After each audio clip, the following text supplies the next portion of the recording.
Welcome everybody to Bitcoin Live on Sunday afternoon and evening, morning, wherever you are. Today with me is Johnny, but before I gonna talk Digibyte and all other kind of stuff, I want to say thank you to the organized media for the partnership. We're also airing on their platforms, and of course our friends at Quantum Economics and Quantum Expeditions. And if you like a Shield folio, they have these really nice analog books where you can write seed phrases and all that nice stuff that we need in the space. You can get a 20% discount if you use the code BitcoinLive20, all capitals. So go to Shield Folio and you get yourself a little book. It's stone paper, so it's tear resistant, it's water resistant. And I think they're still working on something that might also be at some point fire resistant. So there you go. Then you got it all. Offline, off the books. Nice hidden little seed phrase book or password book or whatever you want to write in it. So, John, welcome back. It's been a while. Glad to be back, brother. On the bright side, I've got more free time now, so there you go. Yeah, and a lot has happened. I think it's like, what is it? 6 months? No, not 6 months, but a long time ago. It's been a while. Yeah, it's been a moment, yeah. Picked up and moved to a new city, changed jobs a little bit, and certainly getting settled in now. Nice. I'm going to switch our camera, so I think this is more natural. Okay, all right. So we have a different setup right now, bigger picture setup. You can see our whole faces instead of like those little square boxes that we usually use. So we're going to talk about geopolitics. We're also going to talk about Epstein files at some point. We're going to talk about Bitcoin and decentralization, and of course about Digibyte. But first, tell me a little bit about what you've been up to. And then there's some other topics I want to touch upon. Can't say I've been up to much other than just really reconnecting with my purpose in the community God placed me, and making sure that I've done everything I can to support those around me towards finding their own purpose and achieving it as quickly as possible. And yeah, it's been great. It's been a kind of return to what I stated long ago, is to think globally and live locally. I kind of asked myself that question, if I was truly living locally, and the answer was no. So just really recommitting to here where I live, where God placed me, and the people around me. And what do you mean when you say live locally? I mean, I think I got an idea, but what does that mean specifically for you? Yeah, if we want to change the nature of how the world works, we've got to improve our local communities in a way that we can start to have respect at the ground level, right? And get involved in local policy and educational systems, and start to make the changes here at the ground roots level, so to speak, rather than attempting to influence areas that I have no control over, to work with my neighbors and the folks that I work with to really educate and get involved and take responsibility for our own community. Yeah, and of course decentralization ties into all of this. It does. Running your own node, your own security.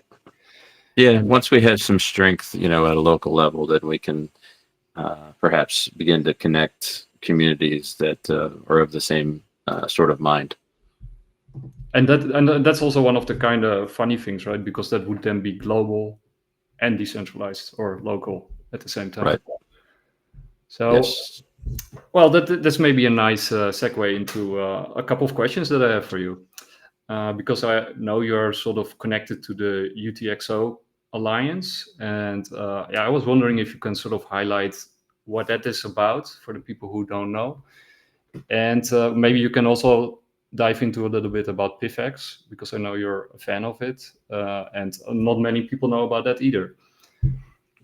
Yeah, so UTXO Alliance has been around for a while, and how I came even know of its existence, much less kind of follow along in terms of what their goals are, and how they go about, achieving them, or at least making progress towards them, was through KOMODO, right? So KOMODO platform, another old sort of chain that launched as a token and then transitioned across to a UTXO environment, and then gave all sorts of tools freely and in an open source manner to the world, so to speak, to further true decentralization efforts.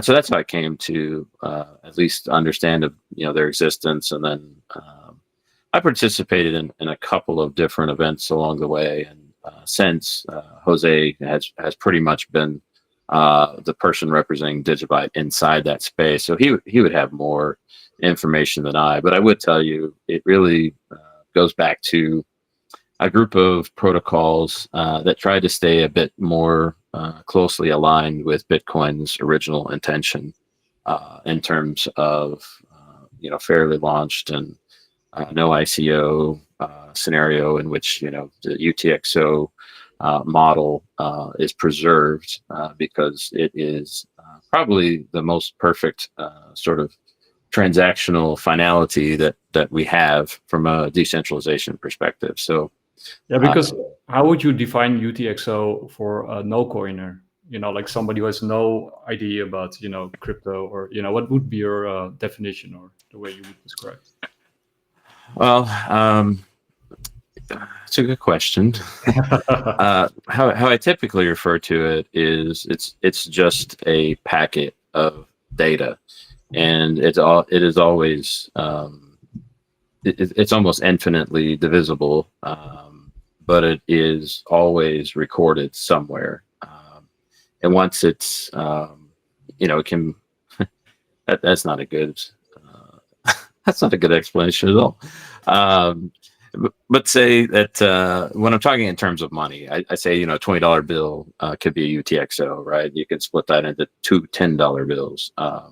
And that then could be split again, those two UTXOs into 4 $5 bills, in which now you have 4 UTXOs representing $20 in value. And then you could recombine them all into one UTXO. So essentially, it's just the data packet being preserved within the system, and every time that transaction occurs, every split or recombination occurs, it is recorded on chain, and it is back to us. Like full transparency, full trackability. Correct. Trackability. That's it. Yeah, at least from a you don't know who's actually completing the transaction unless you're that individual. But yes, absolutely. So everything is completed on chain. There is no trust me, bro. It is always a balanced equation.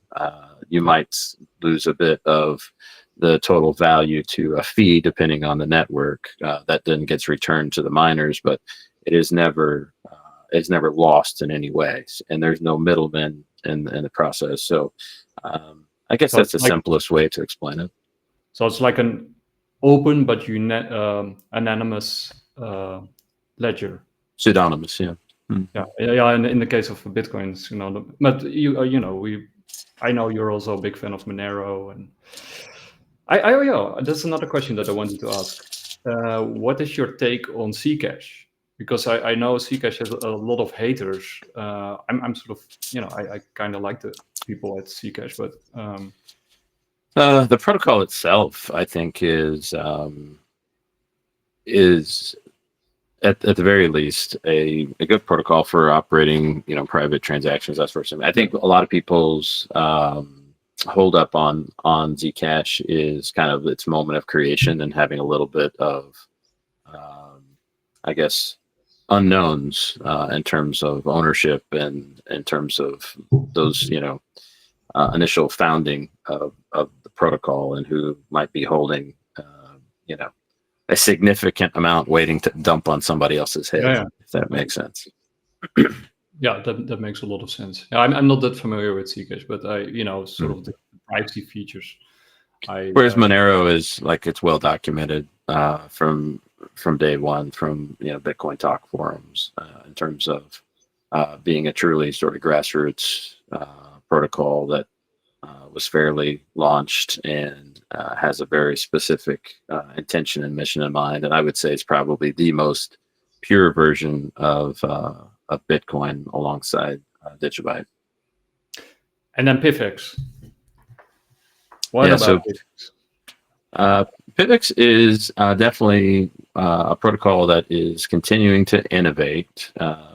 They started off as a proof of work UTXO way back when, so they were kind of an OG as well, right? So they've been around for a very long time, and wanted to innovate in a little different manner than say like a Monero or Digibyte did.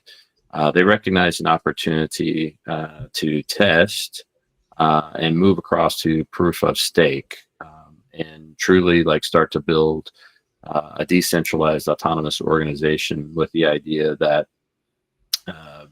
you would have a say-so in terms of how innovation progressed based on your ownership. So it's more about stakeholder capitalism than a truly grassroots movement, but it does afford it some interesting advantages because they can fund bounties, they can fund partnerships and that sort of stuff based on the staking mechanisms and how they vote for emissions, right? So if a proposal is put forward and the masternode operators vote for that proposal to pass, then coins are generated in order to fund said bounty. And so it allows them to achieve a few things a little bit more readily than just a pure grassroots sort of funding. And it's interesting to me because I've seen quite a bit of what they've done over the years. I've worked at least to understand the intention behind them, and by and large, it truly has been stuck to the mission of empowering individuals in a marketplace. It's not without opportunity for certain, right? So it is still a proof of stake system, but on the back end, I've participated in the decentralization aspect. I run a master node or two or a couple, and in doing so, just to learn and understand what some of the pitfalls are, and I've not seen anything that's concerned me at all. And so there are a couple of new developments coming right now as they've partnered with MEXC and kind of funded the ability to have perpetuals on that marketplace, and we've seen a lot of activity in that space. They're working on what they call shielded staking. They're within their core wallet. They already have the ability to have shielded transactions or public transactions, and you can choose, which has allowed them to stay on some of these exchanges, as you can imagine, because you can operate them so long as you're public, you can operate on them. But if you want to operate in private, you can choose to have a shielded transaction. So lots of cool stuff coming for those guys too. And I'm happy to know them. And I've interacted with a number of them for years, and all of them have stayed true in terms of like protecting individuals and giving people privacy in the market. And I know you're a big fan of Decred, and of course you're connected to Digibyte, and like you said, Monero, Bitcoin, a lot of Litecoin. Litecoin. Don't forget Litecoin.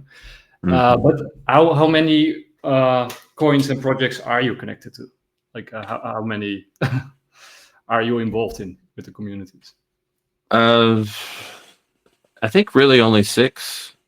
Those would be the only other one that I still am somewhat connected to, that I don't really talk about much. Yeah. So Doge is still also one of the projects. Proof of work UTXOs. Yeah. It still has potential. Yeah. So KOMODO, KOMODO just recently got delisted from Binance, and they're kind of a serious outcast and outlier I'd say even more so than Digibyte, which is kind of wild to say. So maybe 7, because I forgot about Redcoin too. But anyhow, but KOMODO continues to innovate in a way that is beyond really anything that we're seeing outside of like a shapeshift or and they build on that atomic swap feature and continue to just create tools that allow for a truly interoperable peer-to-peer marketplace without any sort of middleman in between. So I'll always be a big supporter because they continue. Do they have a big active community, the KOMODO? They do. They've got probably, like in their Discord alone, there's probably about 800 active within that, and then somewhat larger community otherwise. But if you ever check out like the KOMODO platform website and everything, and then all the people, they're not active on X very much. It's primarily a Eurasia sort of marketplace, so they're not really highly engaging here in the US. Okay. Yeah, because on X I rarely see them come by, but I'm not really looking for it, of course. But so, but yeah, they do have a big community. You know, I've talked to Kadan a few times, and in private, and Kadan is probably along with Yoshi, those are two of the people that when I spoke to them, I felt like I was actually speaking to, you know, Satoshi's progeny, so to speak. And Kadan is definitely somebody that is a true believer in the essentially creating tools that help individuals remain sovereign in the marketplace, and truly believes that technology can help us transition past the poor governance that we've experienced in the last, you know, couple hundred years. Yeah. Okay, so for people, by the way, if somebody from KOMODO is watching, or any of the other projects that we mentioned, you are welcome to come on the show and highlight what you're working on. We are always curious about decentralized, freedom-loving projects, so would love to speak to somebody of the community. But thanks for that overview, Johnny. And yeah, let's shift gears a little bit. So what do you want to do first? Do you want to do the geopolitics and Epstein first, or do you want to first talk a little bit more about Digibyte and what they are working on and the DigiDollar? Yeah, let's talk about it for Digibyte for just a minute, and a couple of the things. So one, I would say, you know, it's always great to see when there's such enthusiasm for any sort of new developments. You can see folks come back because they're true believers. You know what I mean? They absolutely believe that this entire crypto space was here, and it came to be to really lift people up and not suppress people. And so with any new development that comes along, it's great to see the excitement that comes immediately thereafter, right? So Jared utilizing all of the latest and greatest tools to help accelerate development of the protocol that he initially created, I think is in 100% alignment with you know, where we're going, right? And we've talked about this many times, you and I, in terms of AI as our not our enabler in a negative way, but essentially as a tool to help us accelerate our ability to essentially have weight in the marketplace, and to see Jared absolutely use it as the tool for positive change is absolutely, you know, warms my little heart, right? So and the latest is, you know, DigiDollar, right? So yeah.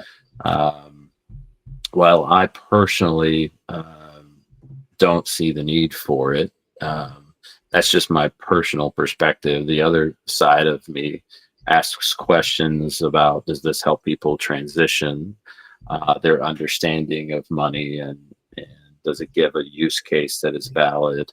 And could it potentially enable a positive outcome that I'm not seeing? And I think the answer to all of that is yes. So although I personally am not super, enthused about that development, I do leave space that it can be a really positive thing in total.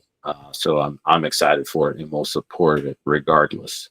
And then to see the latest, which is, Jared absolutely updating the graphical user interface to give access to some of the new Taproot tools right within the core wallet. That's a huge improvement. I mean, it is leaps and bounds in the span of months, which is truly impressive if you know kind of our development history in terms of the time that it takes to be able to enable some of these things and integrate upstream Bitcoin changes into a new, core protocol. So really impressive display of utilizing tools in order to accelerate development. And so super excited for all this stuff. And, I'm also excited to see the community kind of move beyond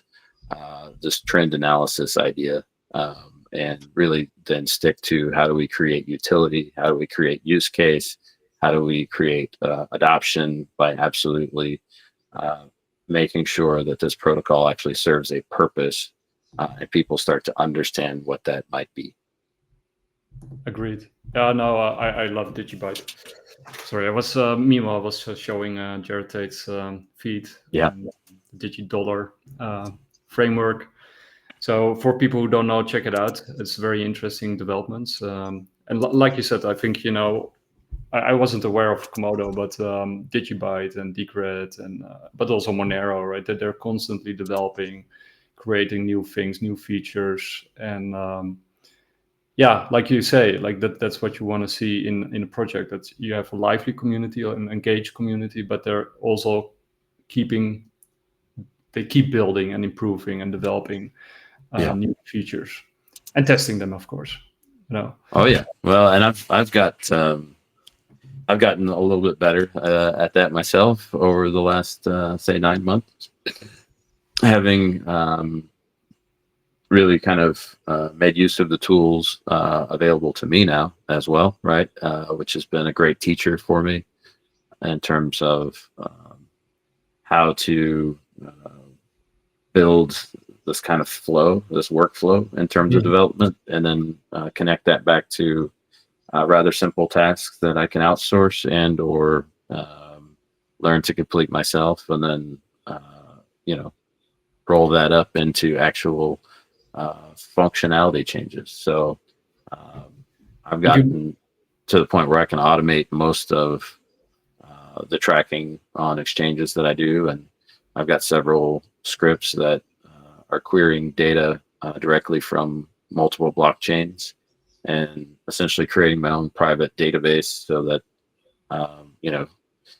Glassnode has nothing on me in terms of the data and the things that I'm interested in, because I like to pull data directly from the blockchain because that's what it's there for, right? It's there to record what has happened, and then I get to have a more clear insight into what's going on chain than what I'm being told is happening in the marketplace based on news and narrative.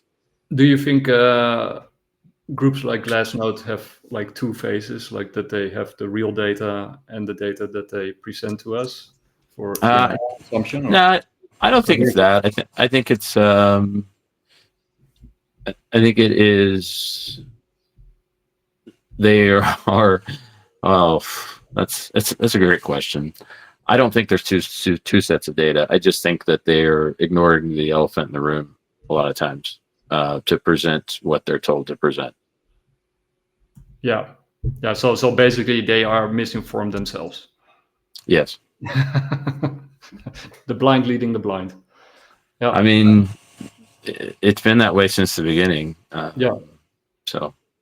And you and me have talked many times about how price is basically about manipulation, and as long as you think as people think in price targets and money terms. And money is not the right word, right? Because fiat is actually not really money by definition.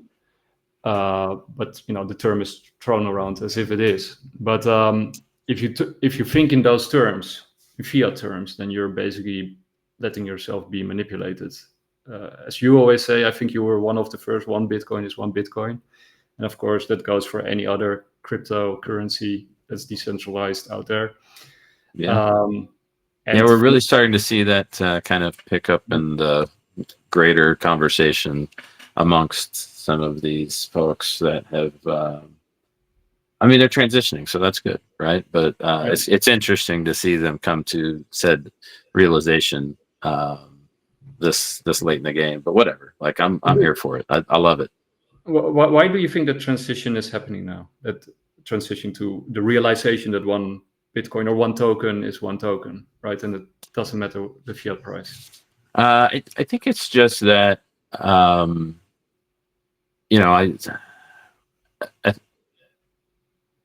when somebody has a deeply held belief, getting them to question said belief and critically think through what, if anything, they've been taught is not actually true. It's something that a lot of folks just aren't ready to have that conversation, right? And they probably never, some of them never will be.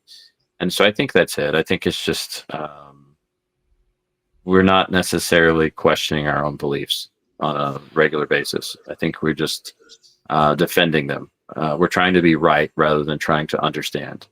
And ultimately, I think that's the problem. I think everyone, you see it on X quite a bit, where somebody's just trying to win a conversation rather than understand a perspective. And I think that's kind of ingrained in us.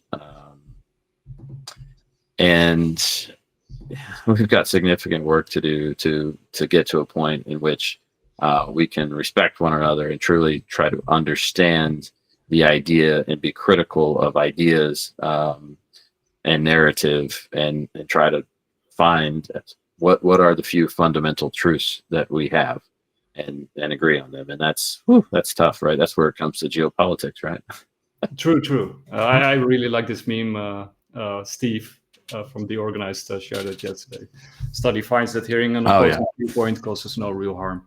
But yeah, of course, we're all trapped in our little echo boxes, and Well, but the craziest thing to me is just how many like truly large accounts are propped up, and I know they're propped up to create division and to create this binary world rather than a collaborative discussion in which we truly investigate the quality of an idea, the quality of a statement.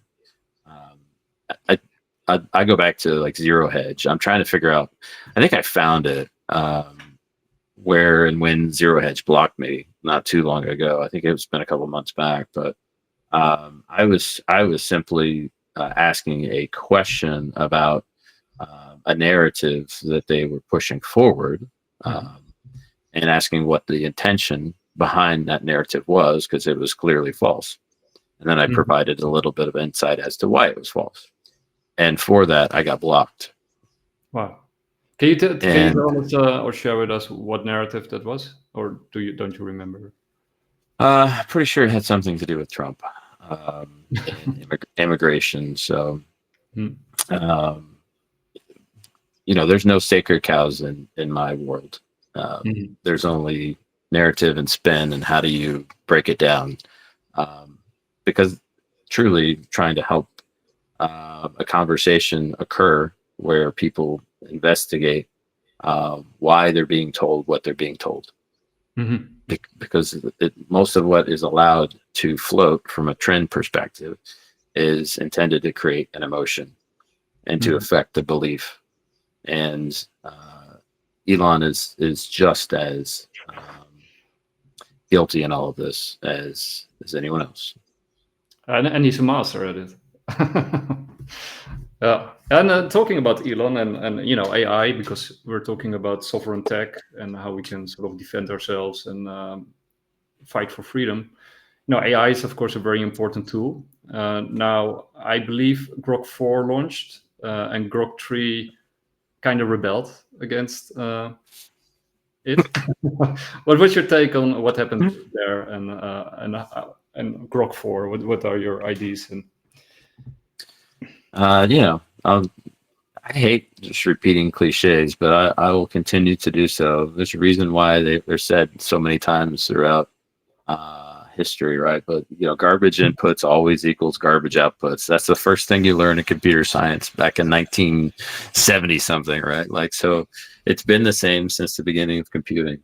If you get the inputs wrong, the outputs are always going to be drastically wrong, right? So, and I think that's what Grok is.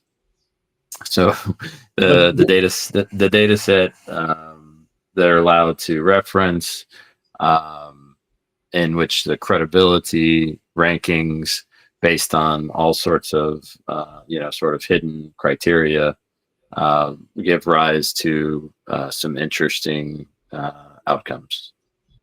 So, and you don't see a real difference between Grok 3 and Grok 4 because they both have the same issue. Yeah. So do you think like the whole thing with what happened with Grok 3 is more like heroizing sort of AI, like pretending that Grok 3 was sort of sentient and special and fighting against untruth? He actually had a spat with Elon, like that he accused Elon of spreading disinformation at some point. No, I think it's more publicity stunt than anything. Yeah. So. I actually, to be honest, I do use Grok 3 or Grok, the previous Grok. I use it quite a bit. No, I'm a user, right? So 100%. I'll have Gemini, I'll have ChatGPT, I'll have Grok, and I do like it, to bounce ideas off because it does or it does communicate to you if you have like a lousy ID or if there's plot holes or logical fallacies or whatever. Of course, there's also a lot of crap that they put out, right? Because they like you said, the sources that if you put crap in, you get crap out. So if the information that they use is incorrect or very placid or blasé useless information, then you get not very useful content. Well, you think about what's online, right? And I mean, that's primarily what it's using as a data set, whatever's available to it online, right? It's not like it's going through the Library of Congress and looking at historical documents to understand what truly happened in the U.S.-Spain war or anything like that. That's not happening, right? So it's relying on a Forbes article and a Bloomberg article and trying to find some correlation between the two, not necessarily recognizing that those articles were bought and paid for by experts and industry and that sort of stuff. And the same is true, like you think about how captured medical research is, right? And how it's funded and the papers and the amount of publications that come out through big pharma and tobacco industry funded research. It sees that as fundamental truth and doesn't question it. And so when it sees multiple angles of and multiple corroborating studies compiling, it sees that as truth. So you always get the common denominator answer, right? So if it's sort of like cutting edge, then it will also say that, it's kind of out there, I don't know if it's true. And then it sort of stays with the middle ground, which is usually, like you say, bought or corrupted, especially these days. Yeah, it just comes down to the data set. And we've not even, as a society, we don't necessarily accept that, our medical research is severely compromised. And so how can we expect it to? No, in that sense, it's a clear representation of mainstream culture, right? I mean, if you talk to most normal people, normies, or whatever you want to call them, then they hold similar opinions that you get reflected back from Grok, right? So which we talked about before, where I think it does and can do a really nice job of giving insight into source data. But it does not have access to source data. But it is a tool that you can use to analyze source data, and that really is powerful because these are huge data sets that you can feed it that you can't necessarily comprehend as a limited memory set that you have up here, right? Yep. And it can actually give you good insight into that. I'm just stating how a lot of folks are using it as referential for certain things is not particularly helpful. But then I have like a follow-up question, because I think you would agree with the statement that now, first of all, AI is a very powerful technology.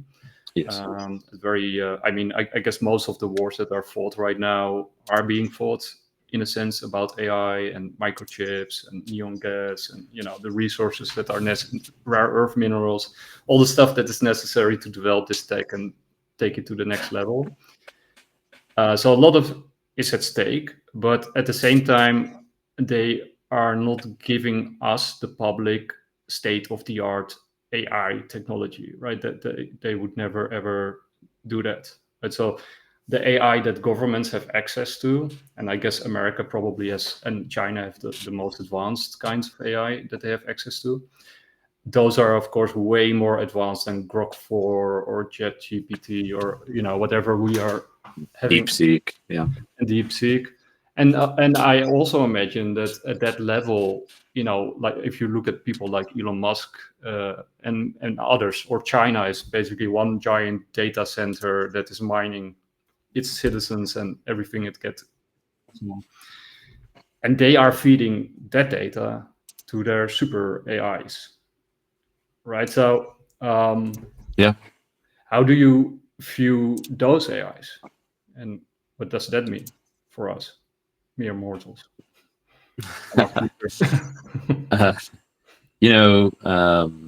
It is definitely kind of a Pandora's box by which they don't necessarily understand the self-organizing qualities of life. And Dan Brown wrote a decent book, I think it's called Origin, and kind of which he explores that which makes us unique, right? The DNA that's common in all living things, at least as we know them here on Earth, right? And the simulation that ran on a supercomputer for ages and came to realize that something created the DNA, right? And that was kind of the premise of the book. So I apologize, I've spoiled it for you. But I think he's spot on here, right? And in this realm, we're the creator, so to speak, but we're not necessarily understanding how it's going to self-organize, and then what sort of life form comes out of that. So you do believe that AI could or already is a life form in and of itself? Not one that we would necessarily recognize, but yes. Okay, so it has an inner dynamic and inner life of some kind. It's not like us, but it has a certain kind of. I think it probably. It's not merely a parlor trick. It's a pattern that emerges, and once it starts to organize, whether that's a amino acid or a logical workflow, and start to kind of evolve, it can change rather quickly if given access to the building blocks, which I think it now has. So do you think governments can contain something like this? No. No, me neither. So not even close. Not even close. Implication, you also think that AGI and superintelligence are a possibility, or because there's a lot of discussion. I know many people who think that's fundamentally impossible. But yeah, we talked about this 2 years ago, And I think I said then that we would be there right now, and I think we are there right now. So I think that's the only thing I've been right on from a timing perspective. Yeah, I think it will be very interesting the coming years. But yeah, I'm actually on the same page. I think we're already there. Yeah, I think we're already there. That will we recognize it as such? I don't know. I think it will be. It's alien in nature, right? Like plasma-based life forms, right? Do they exist? Is there consciousness there? Well, it's possible. Like, there's no way for us to perceive it, right? We don't operate in that realm, in that dimension, so to speak. So, but does that mean it doesn't exist? That's a Schrodinger's cat sort of conversation. For the people who want to know more about plasma-based entities, read Robert Temple's A New Science of Heaven. It's a tremendous good book. He compiled and a lot of data from various sources and a lot of governmental sources like the U.S. Navy Office of Scientific Research and any other places where they are actually developing and doing interesting experiments on this stuff. Truth is much stranger than fiction, right? Yeah. That's definitely true. That's we can. I've come around to that realization myself. Mm-hmm. Yeah. So we got the Epstein files. I think that's maybe the next logical step, since truth is stranger than fiction. They didn't come out, it seems. There's a lot of discussion going on still. Big accounts, Eric Weinstein, Lynn Alden even, putting out really fun tweets about the Epstein files. And even Trump himself trying to divert attention, like, can we please stop talking about the Epstein files? Because there's more important stuff than that. So, okay, well, first of all, right, the Epstein files are shrouded in mystery. They're kind of mythical in character, right? People say everything is connected to the Epstein files. It's a control file. And then who's running it? Of course, there's also many theories about that. So how do you view the Epstein files, and what do you think just happened regarding them? And will we ever see them? I mean, we still haven't seen all of the details of JFK assassination, right? Who was probably the last great American president, so to speak, flawed as he was. Because all human beings are flawed, but I think he truly felt an obligation to his country, to his grandkids, to the Constitution, which he tried to uphold and was killed for it. Do I think we'll see the Epstein files now? I don't think that we will. Does it matter?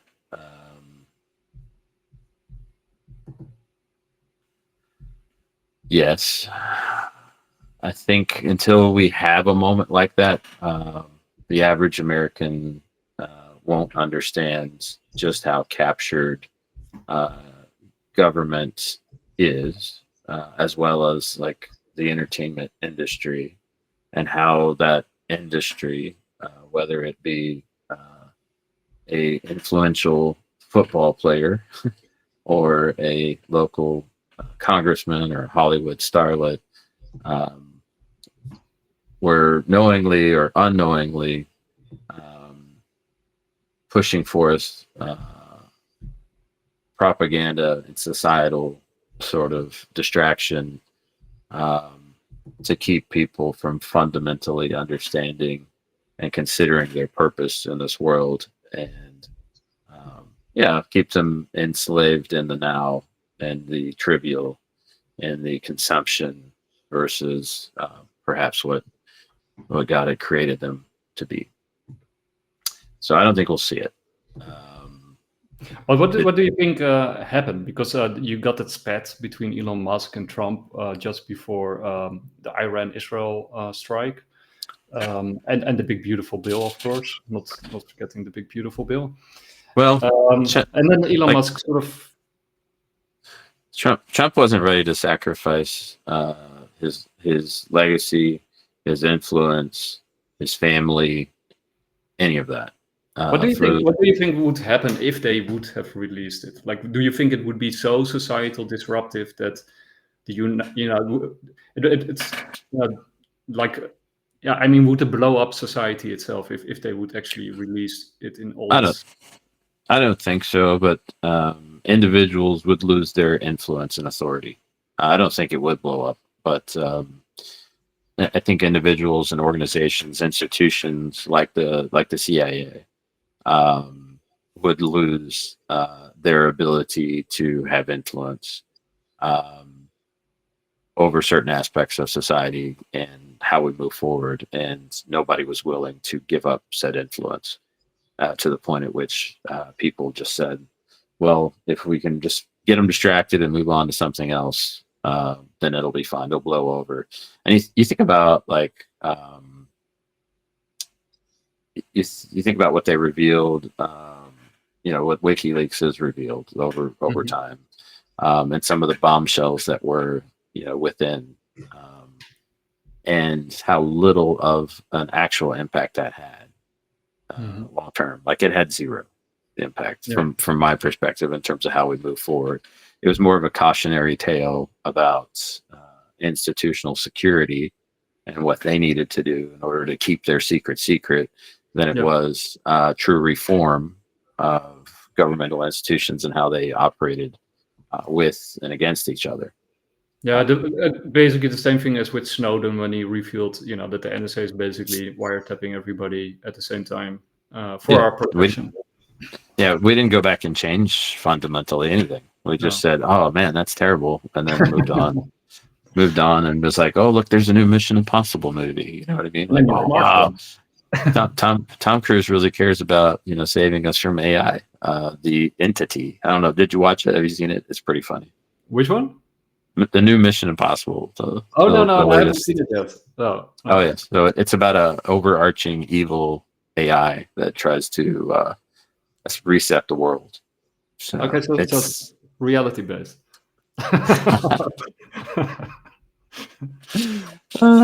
It's pretty funny though. That depends on who you said we is. But eventually it was captured in an optical drive that was 64 terabytes and this big, and it lights up whenever it goes inside it, apparently. So that's a thing. It was tricked into it because it was so slow-witted. Anyhow, so I'm sorry for all the spoilers out there for the rest of you guys.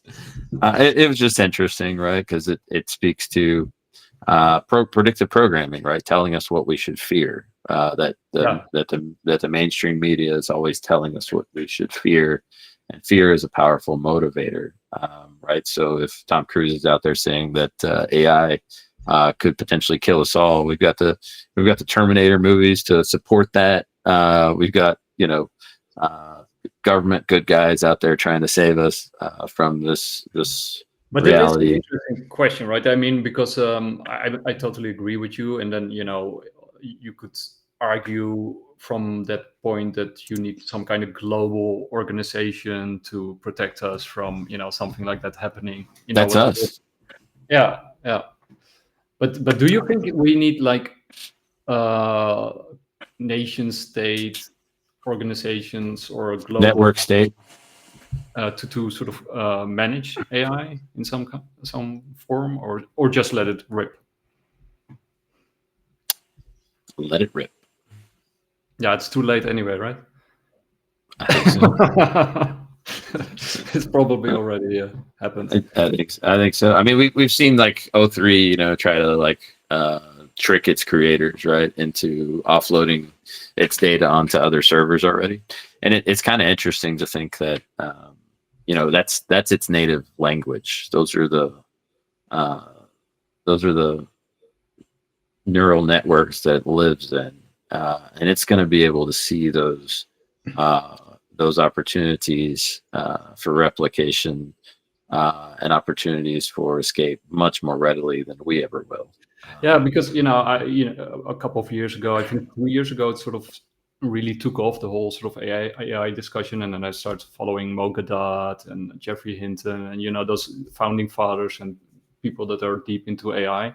And then, of course, some people would say, like my younger brother, he would say, yeah, of course, they're saying that to sell AI, right? To create a buzz and then or sell their own books or whatever. But I think Mo Gadot is pretty level-headed kind of guy, and he's actually some very interesting life perspective and also sort of a way to deal with what's coming. But basically what Mo Gadot said and many others was, that we already made the 4 big mistakes, right? We released it on the internet. We allowed it to self-program itself and to interact with other AIs, and basically also give it psychological information about human beings. Yep. So it's, the cat's out of the box, and it's just a matter of time before it's, and then, of course, you also got the geopolitical situation where, because of game theory, they have to outperform each other with AI. And of course, you had to get the same thing on a corporate level, that everybody's, if you don't have an AI, you suck. So it's, it's completely out of control already. And then Jeffrey Hinton was kind of funny, because I was actually having a discussion, like I think 2 years ago, with a friend of mine who was using ChatGPT a lot to answer questions on Telegram, which was super annoying. Because you get like a really big I think I remember. And then when you read it, it's all sort of standard stuff that you already know, and it's like the common knowledge, right? So it's not really basically what we already talked about. But Jeffrey Hinton made the point, and I actually made that point before I heard it from Jeffrey Hinton, like, because people like himself were saying, like, yeah, the only thing that AI is doing is just predicting your next word in a sentence. Mm-hmm. Just predicting the next word in a sentence. Only, that's all. Yeah, that's all it does, right? I mean, what do we do as human beings? Aren't we doing exactly sort of the same thing, right? Predicting the next word in a sentence.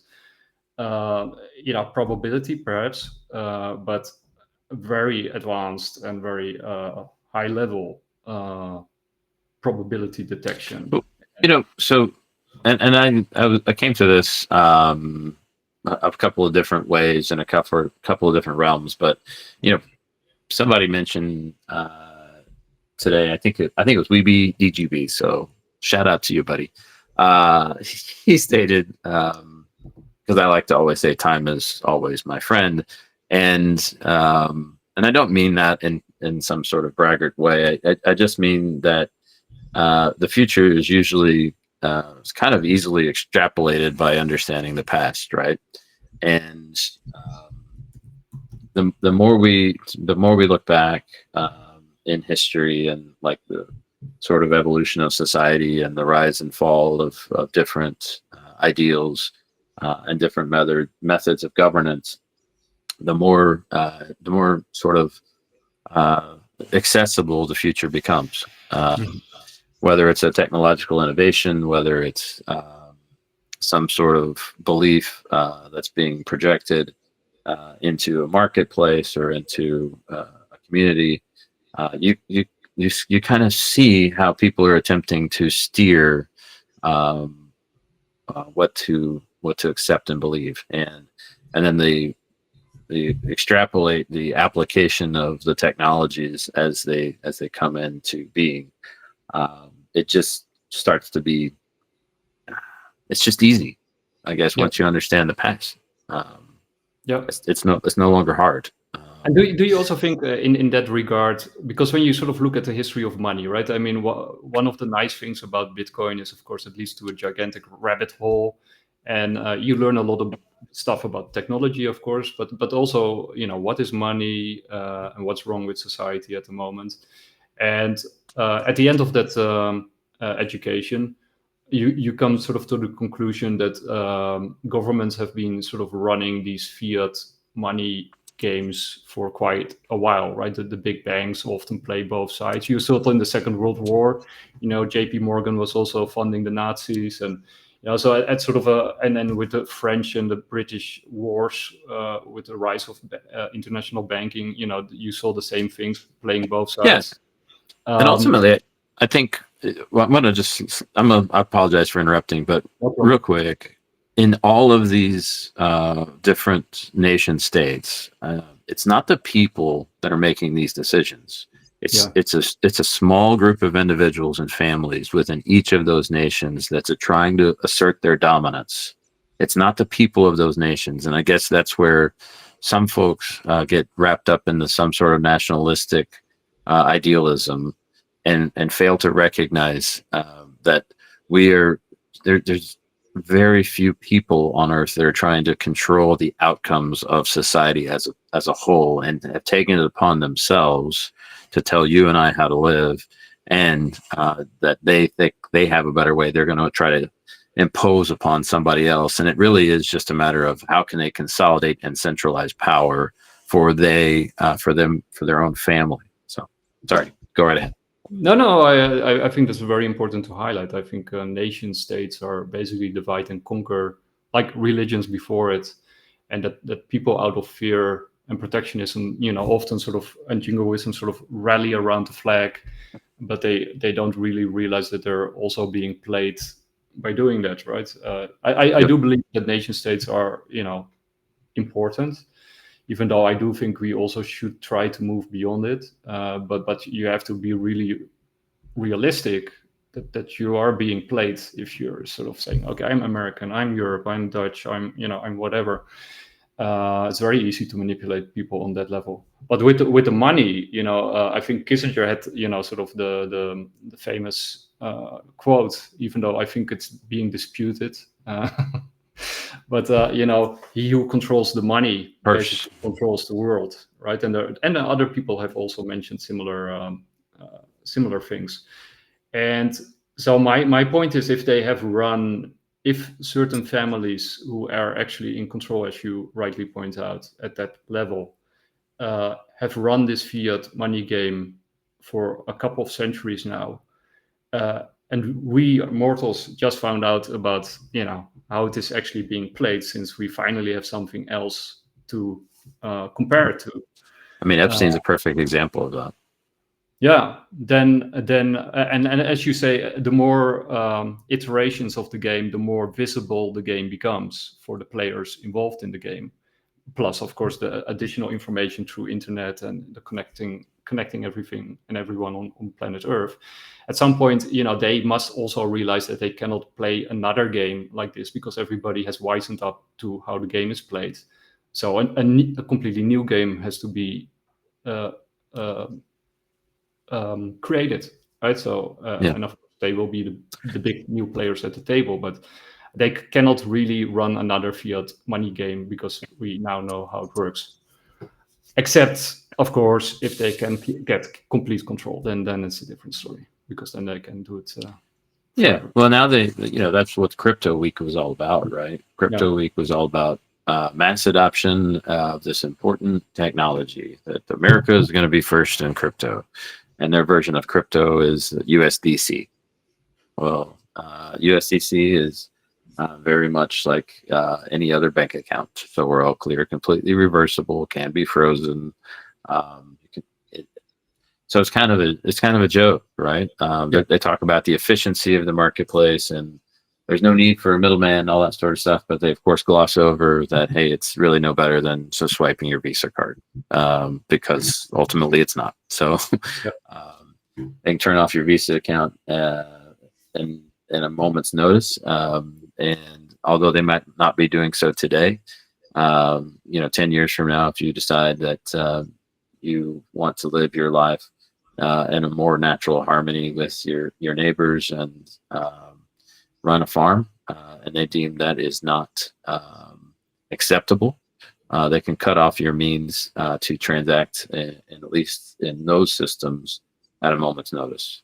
And that's how they're going to continue to shape society, to your point, through a fiat system, by which if it can be censored, it will be. If you don't follow along, I mean, that's the basis of everything China has been working on for 3 decades now, and what the IMF and the WF love. I mean, they kind of get all frothy at the mouth just thinking about having a worldwide CBDC network. Yeah, and actually, there's this. I got it here. A really nice short video that sort of illustrates what we're talking about.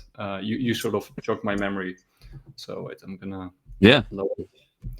Actually, I have it. I think I still have it tapped, link pinned to my X account. But this is worth watching. So, slight intermission here.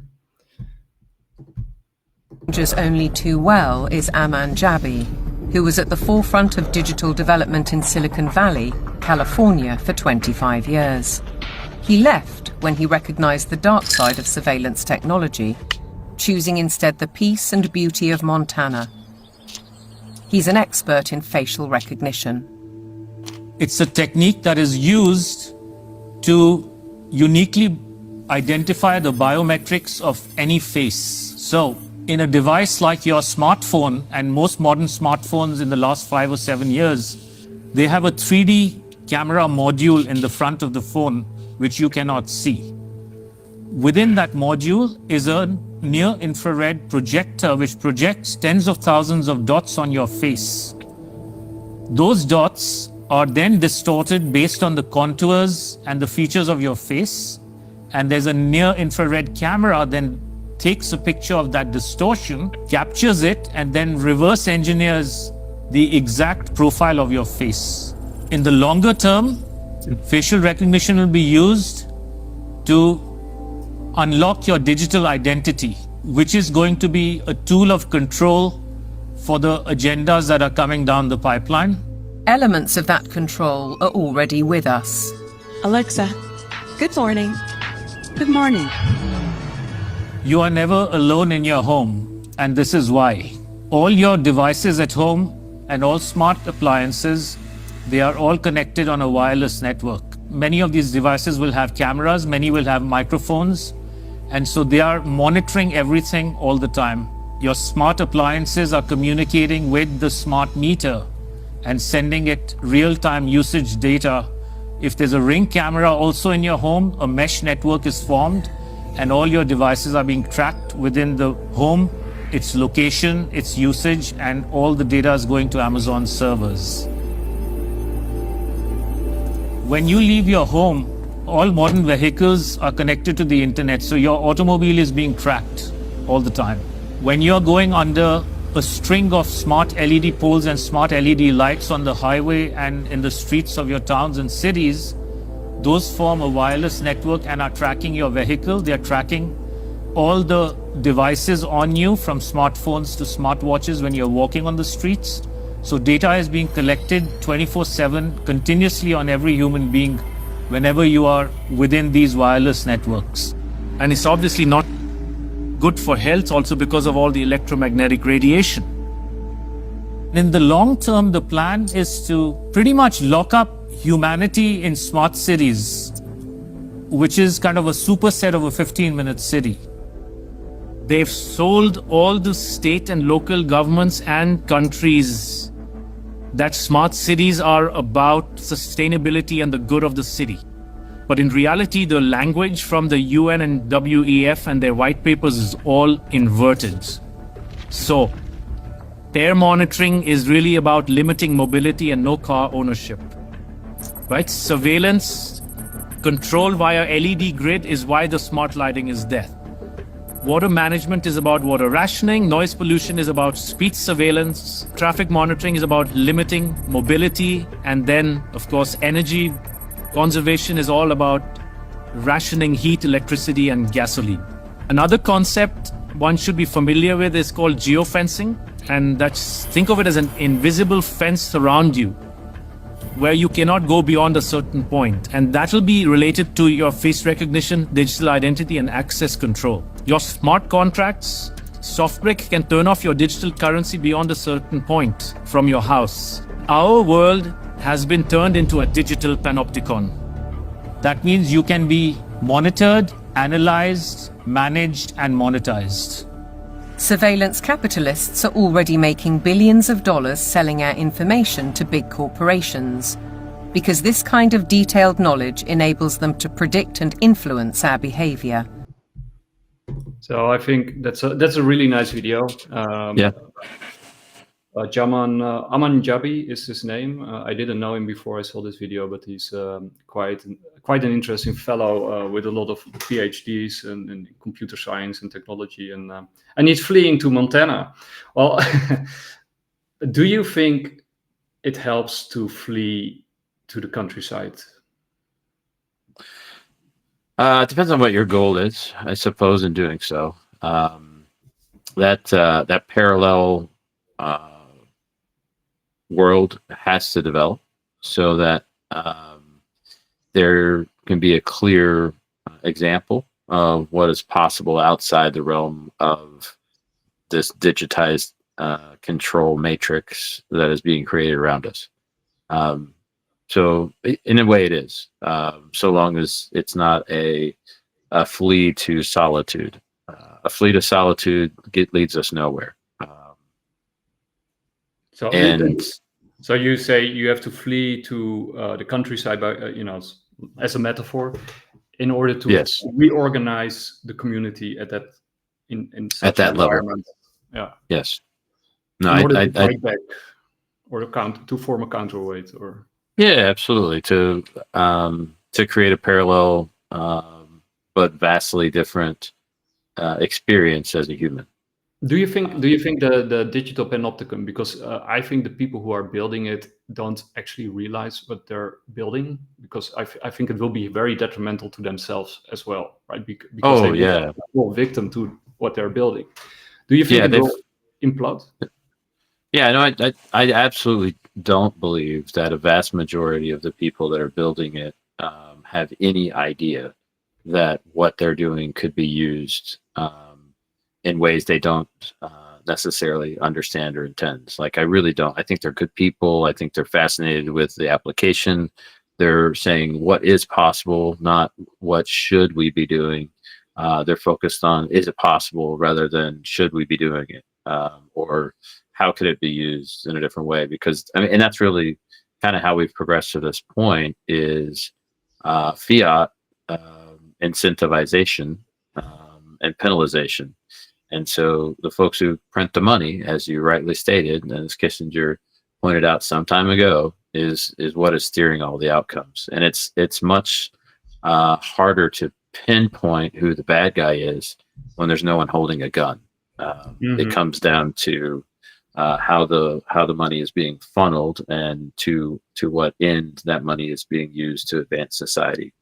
And we'll go back to let's go back to something else, like world hunger, right? So no one's really tried to solve it, right? And they just keep saying we need more money, we need more resources.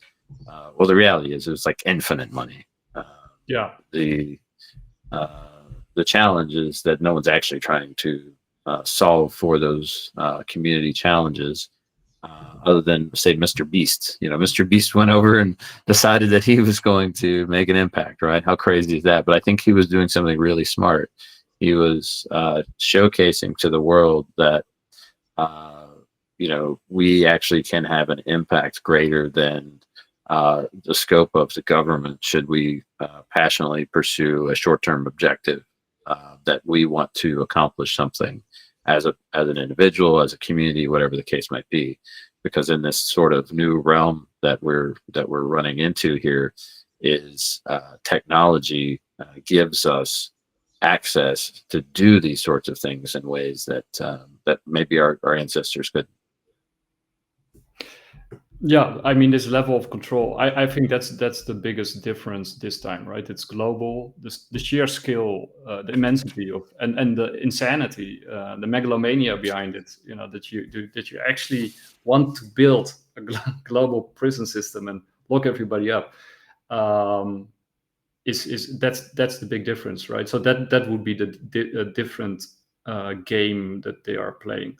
And the way that I sort of visualize a society like that, well, first of all, I agree with you. I think it has to fail at some level, or it cannot just, I think it cannot capture the entire world. That's why you probably move to sort of city states, where you got these gigantic, super futuristic cities with incredible technology that are basically, prison states with, I think, like a tree. That's the story of Atlantis, right? Yeah, that's true. Uh, but I think you basically at the 3 or 4 tier city, right? Because you get like the rung, the bottom rung would be sort of like the untouchables, the people that are just used as human resources that you can do with as you wish, and then you got the second rung would then be like the people who get CBDCs, who think they're using money but they're fully controlled. And they probably add some value to the elite, and then you got the elite level who basically probably don't have to pay anything. They just are recognized by their face and their biometrics, and they can do whatever they want in this city as they please. And then at the top rank, which is probably an international level, is Bitcoin or something like it, that you can actually that, because at some level, at the global level, or let's say the intergalactic level, you do need a federation. You need a money that everybody can trust without trusting each other, right? And that you can do commerce in, or share data or whatever. But that's, I think, sort of the framework that they have. But I think even if you're like at the top echelon, like if you can just walk around and do whatever you want because they recognize your face and biometrics, if you fall out of favor with the group that you belong to, you're toast, right? Yeah, no, you're not wrong. I think we saw it during COVID even, right? So you had a whole group of people who enjoy their status, were told they're special, and then paid money to go out and encourage other people to do things, not necessarily considering that they were being used themselves, only to find themselves dead and expendable, and had no idea that they were just pawns in the game because they thought they were important as individuals. And it's wild. You got the Hillary Clinton hit list, of course. Many people didn't survive Hillary, but I think many presidents probably have a hit list. I think I think what we talked about earlier with Epstein, we shouldn't forget what Lynn Alden pointed out, is that Epstein died in prison under Trump, right? Trump, he died. That's when he died. And makes you wonder. It's. But do you think? Okay, sorry, go on. No, you're fine. With just to circle back to the Epstein files, right? Do you think that what Trump did was what he always does, like the art of the deal? Sort of, he whipped public sentiment up, like like we're gonna do full transparency, JFK, MLK, Epstein, in order to leverage the popular opinion against the system that because clearly there are elements within the current system that hate Trump, right? I mean, they try to kill him. Oh yeah. 100%. So, and I don't think that was fake, right? Those shots. I mean, you can't fake them, right? I mean, that would be even more incredible than if they were real, right? So somebody doesn't like Trump. So maybe he leveraged the Epstein files not only to be voted into office, because it did, give him a significant margin in the polls, I imagine. And then secondly, he might also have threatened to actually release it in order to get what he wanted from elements within the deep state, to get his, and that, maybe Elon Musk pulled out of debt because he didn't like what Trump was asking for in return, or he just didn't like, or maybe he was cut out at some point or whatever. I don't know. But I think that's sort of my read of what happened with the Epstein files, that he actually he might have actually pulled the trigger if he didn't get what he wanted. Maybe the big beautiful bill was what he needed, or whatever.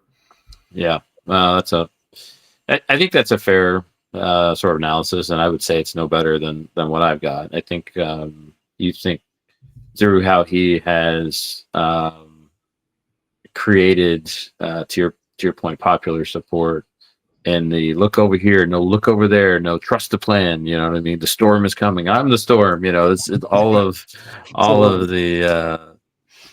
of the means and manipulations in order to move a narrative, in order to move a behemoth. Like I have to keep it all in perspective. Like as we continue, like they walked, 1,300 State Department employees out yesterday. They, cut USAID, which I think was really good and smart, going to all these global NGOs that were funding some really heinous, crimes against humanity from my perspective. And yeah, and so I have to leave room for that. There is some other play involved here. I don't know what it is. Would I like to just rip the Band-Aid off, endure whatever pain that comes, and start at a fundamental understanding of how we're going to move forward based on the actual Constitution that was developed by a very enlightened group of individuals who had studied governance and had debated governance and had worked to create a more perfect union based on their understanding of human nature, and I believe a good understanding of purpose as intended by a creator that they had a relationship with. Yeah, I'd rather do that. I'd rather just for the next few generations' sake, let's rip off the Band-Aids. I know it's going to be painful, and I think we have some tools that help us with that transition where we're at right now. But the big beautiful bill probably was the payoff, like the $5 trillion in additional debt. Their intention being hopefully to grow GDP at a rate faster than what we're growing our debt, so they can say they're reducing debt relative to GDP. I mean, our entire GDP growth for the last, call it 10 years, has really just been expansion of the government. And so that's not really growth, right? It's socialism. That is just, socialism creeping into every aspect of our lives through the expansion of public infrastructure. But when nobody was actually going to work and producing anything in service of anybody. To sort of tie it up with the sort of these prison state or city states that I mentioned, right? With that system in mind, right? I think if you look at it from that perspective, it makes perfect sense that they want to make everybody as dependable on the state as humanly possible, right? I think, for example, in Europe, correct, it pays a lot to work less and get more subsidies from the state because you are more well off if you do it than if you are actually more productive. And I think they just want to kill productivity as far as possible in order to make people more dependent on the state and then fill the gap in their mind with AI and robotics and all that kind of stuff. So yes, that you actually get paid for what you think and what you say in favor of the ruling party, which is of course socialism, then actually what you do and what you produce, and perhaps actually mine you at some level for whatever reason. I think those variables are probably, maybe you can even generate power to mine Bitcoin with your variable outfit at some point, or with your ideas and your thoughts. I don't know, or data mining for AI or whatever. But now you're going full matrix. But I think it won't be a very pleasant place to live in. It might look really nice on the outside, very sleek, but I think it will be very inhuman. Aldous Huxley, he described it as exceptionally well in Brave New World. So if anybody hasn't, read the book, it is that dystopian sort of future that I believe we find ourselves in right now. Like it's the now. It's everybody talks about Orwell in 1984, but that's more of a punitive state. Or Huxley describes a state in which we have chosen to become slaves, that we enjoy our captivity, and we forget essentially that we have any real purpose other than to fascinate ourselves in some way or form until we die. And it is a bleak representation of what it means to be human. And I think that's where we've kind of allowed ourselves to be herded into right now. And what comes next will be of our own choosing. And I think what you stated earlier about do we move into the country and pretend like it's not existing, or do we move to the country with a purpose to reset community and build a parallel,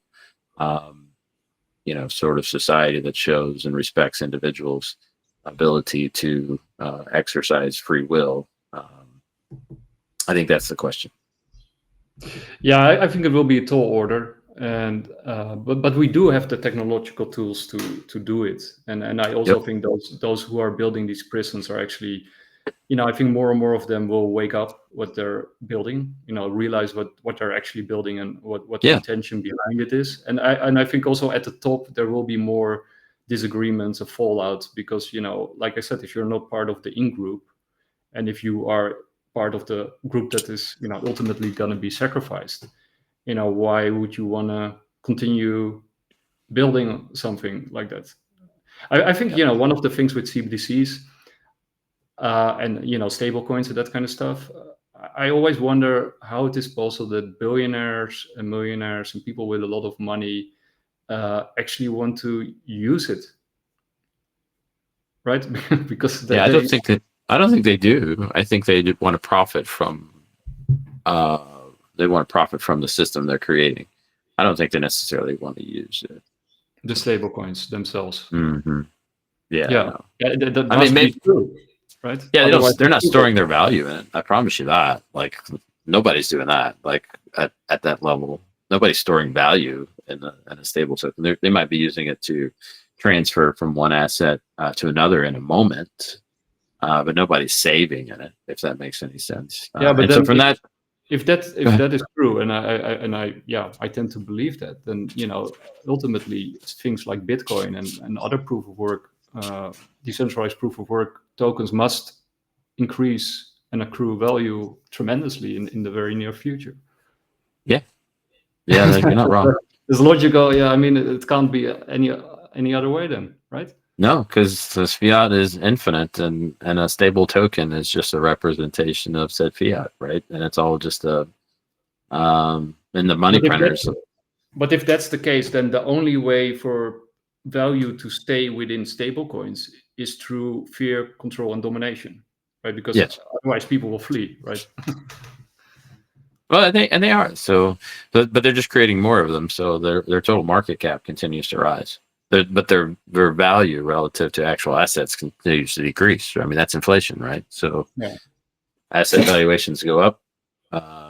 It's not that they're going up; it's that the fiat valuations are going down, right? So if they can print infinite, they will. Well, they already have. And so then it's a matter of how people value the asset. So for me, like gold is not valuable at all, right? So I can't imagine trying to transact in gold peer to peer with somebody down the street. I would feel very comfortable transacting with Digibyte with anybody because I know exactly how it works and I can prove that the transaction happened. There's no need to assay anything. I don't have to test for purity. I don't have to, it's not a cumbersome, frictionful process. It is very friction-free, low trust needed, Yeah, and of course you got the asteroid here. Yeah, that's just around the corner. I trillion. I think it will be like 5 or 10 more years, but something like that, and then the price of gold will crush, and then it will be used as an industrial metal for AI and robotics and all that kind of stuff and space exploration and whatever else they have in mind. But So one final question with the geopolitics, and then we might be able to wrap it up, unless you have something else that you want to talk about it. So, we're gonna talk about old addresses for a minute. Old Satoshi's old addresses, because I want to clear up something. Yeah. Oh, that is that's a good one. On that one here in a minute, but go right ahead. Okay. Yeah, I really want to hear that one now. So you had Iran and Israel fighting each other, and it seems to be contained right now. But what is your take that happened there, and how do you look at it? You must be reading my DMs. All right, so I think there's a contingent within Iran that is sort of pro-capitalist.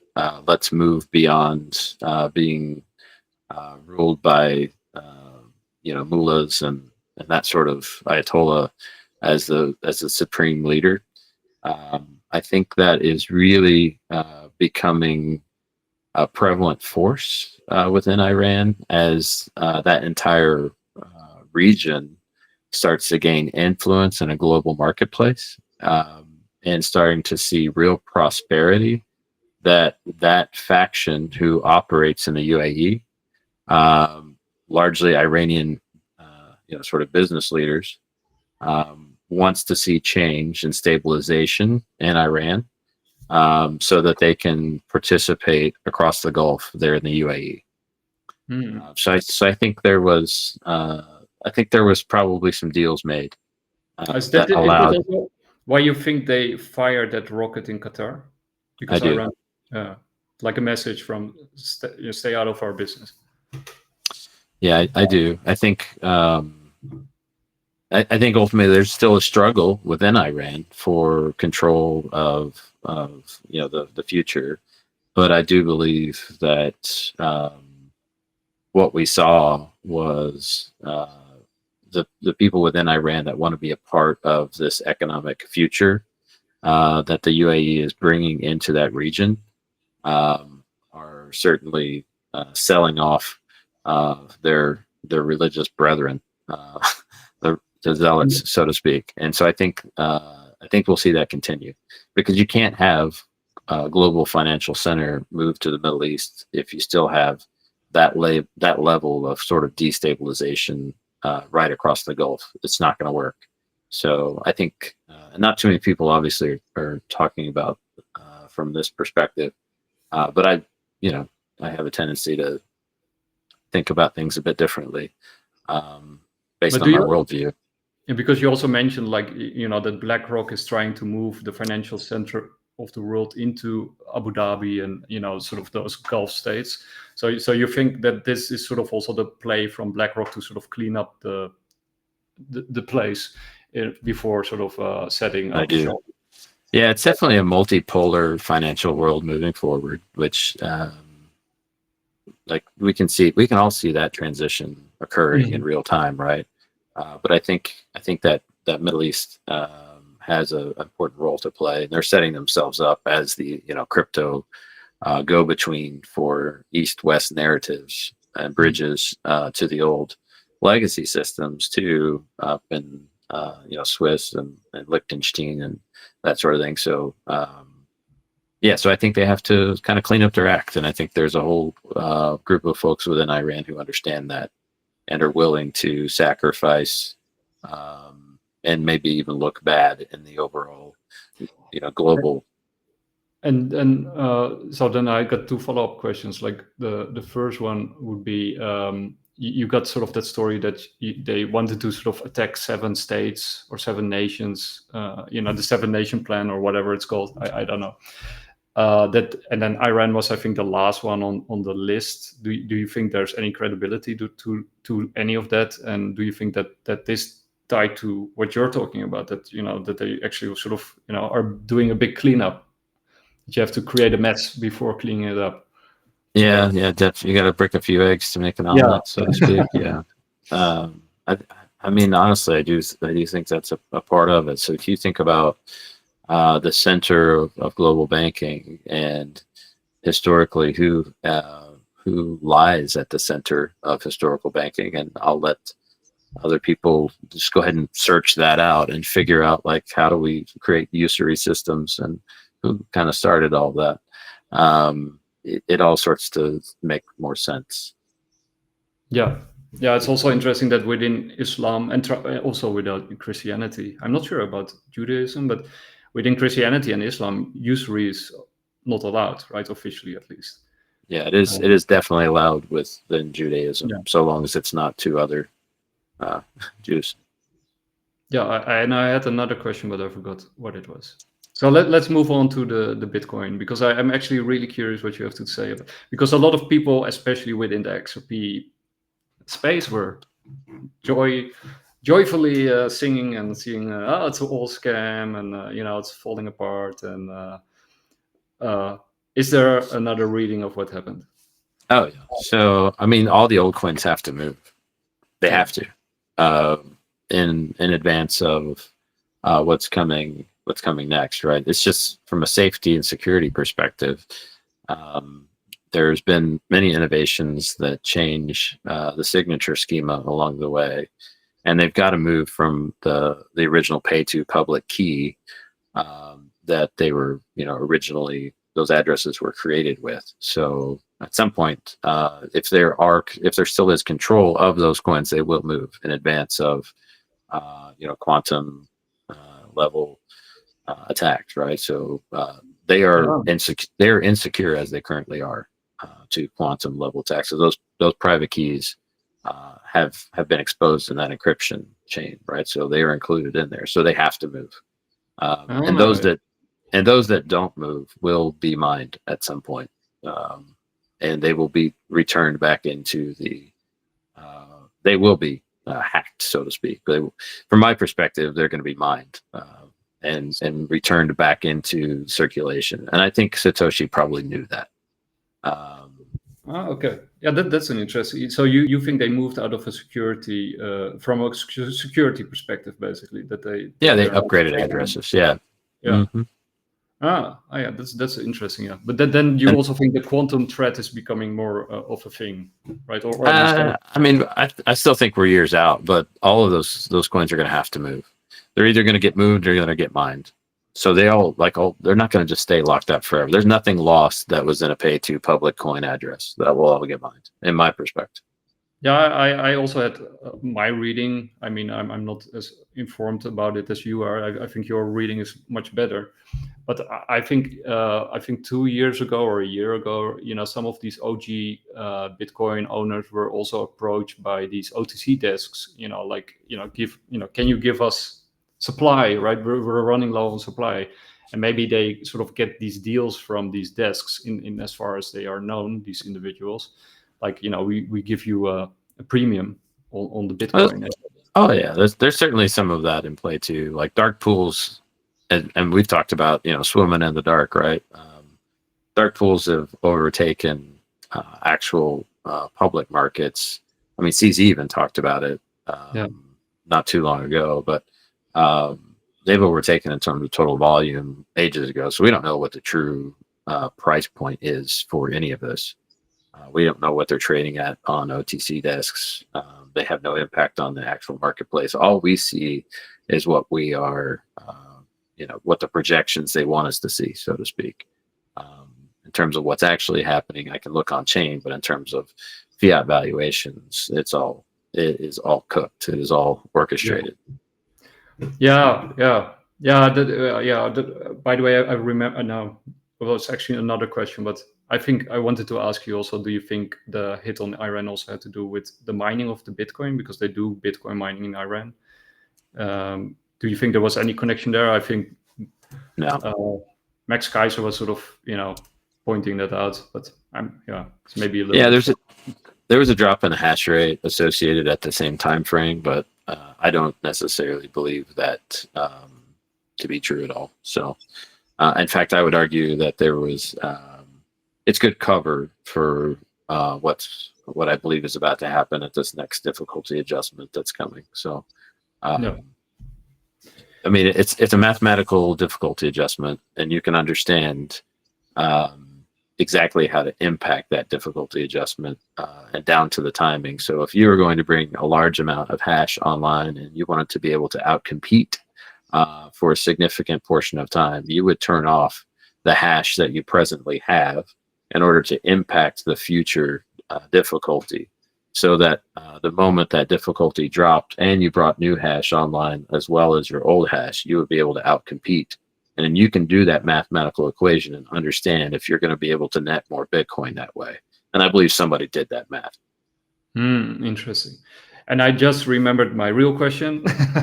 And that was, some people also speculate that Iran is still outside of the framework. And basically that's also what you're saying, the global framework, and that they're not sort of part of this global CBDC interoperable network, right? Because they're sort of doing their own thing. Basically, they've been sanctioned to death by almost everybody. So they're sort of like an island at the moment. And in that sense, they're not fully controllable by the powers that want to be. So do you think, and then, that sort of ties into your idea of setting up shop in Dubai and the Gulf states by BlackRock, right? You might not want to have a loose cannon outside of the system like Iran. Yeah, no, it's certainly possible, and we've seen what happens. Iraq is a good example.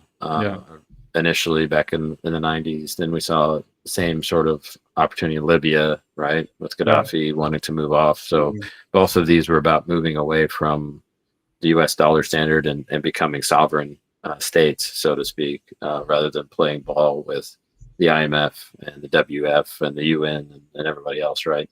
They got tired of being told, what to do and how they could spend the money that they were pulling out of the ground, essentially, in oil, right? So it certainly could factor into that equation, but I truly don't believe that they were necessarily centered around Bitcoin.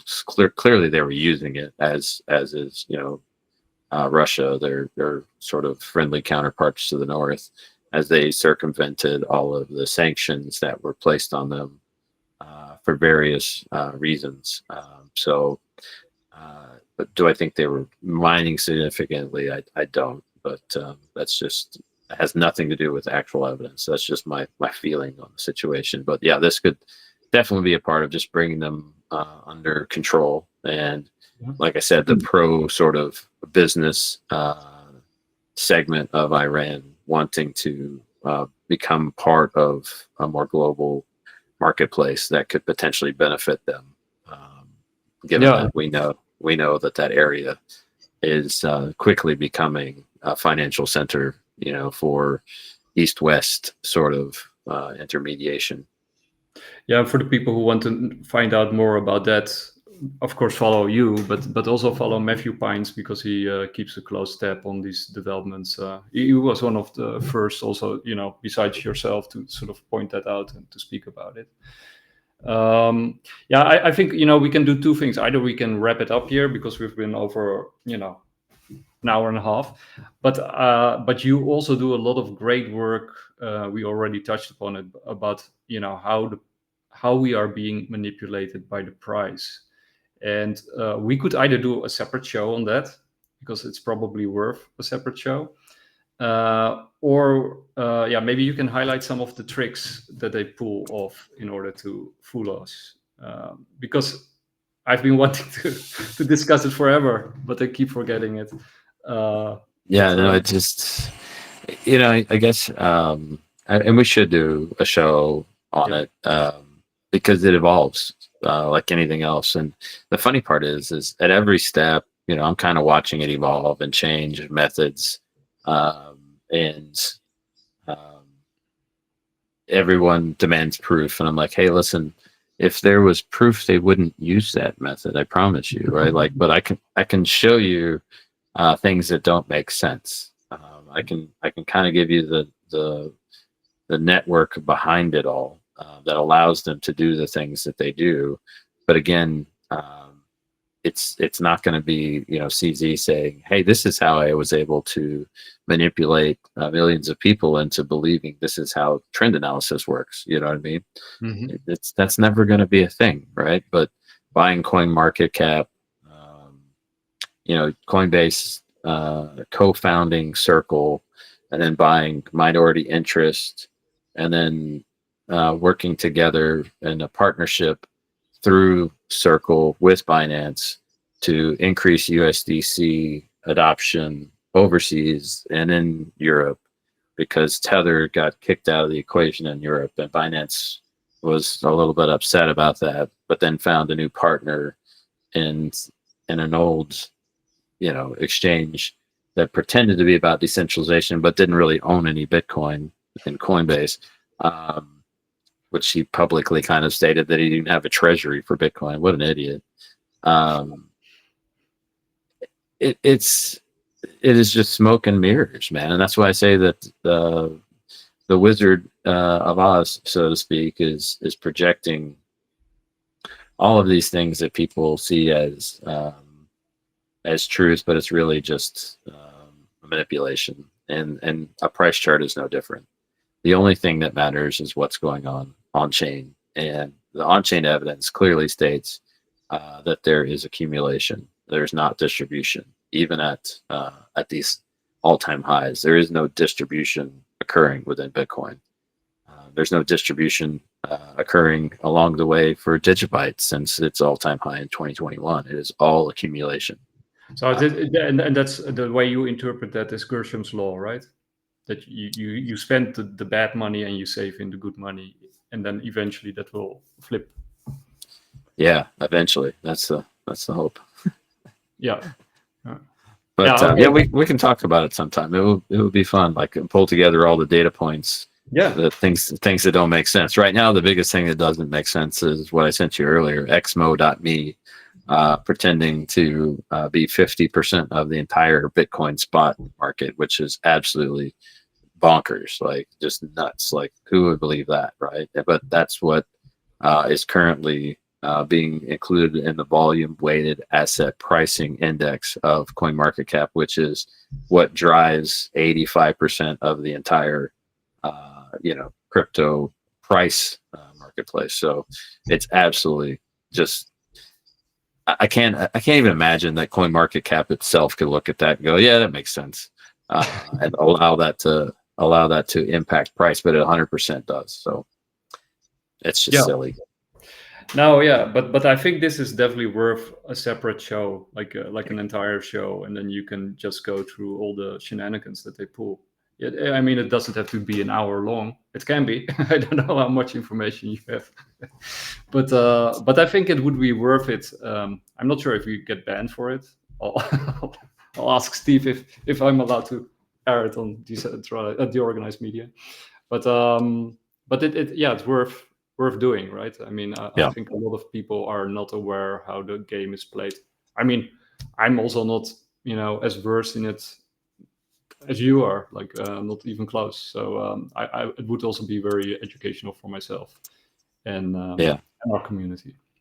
No, it's good, man. I think everybody, and a lot of people wrongly think that it's pumping up the price, when in reality, it's just putting weight on the moment.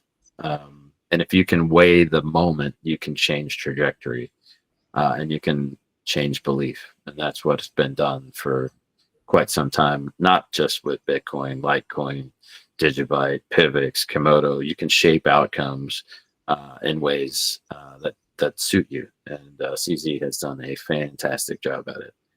I'm sure he has partners in the game, but we'll focus on CZ. But I truly appreciate the time. Always a pleasure. It's been a little bit since I've spoken about any of this sort of stuff publicly, so I apologize for tripping over my tongue a few times. But as I consider these things, I'm sure they'll become easier to discuss. Definitely, and it was good to have you back on, and I'm happy that you're in good health. And I think this show was very educational. I learned a couple of things, and we got a lot of viewers. We got 203 viewers. So thank you for watching, everybody. Yeah. Follow Johnny Law and retweet his stuff because he's being censored. Yeah, being shadowed and sad for ages now. I just laugh at it. It is what it is, right? But I truly appreciate your sponsor. Yes, sometimes I sort of retweet, and especially your like your post, and then I look back the next day, and then my like is gone. It's all gone. Yeah, I'm probably the most heavily censored person on X that isn't like, they don't suspend me, they don't ban me, there's no official shadow ban, but all my stuff just disappears into a Xylo. So, and I'm fine with it. Like, it is what it is. I'm cool. A social credit system in action, right? Correct. Yeah. Let's avoid that. Okay, everybody. Yeah. All right. Hey man, I appreciate your time, brother, and everybody else. Y'all have a great day. Take care and see you soon.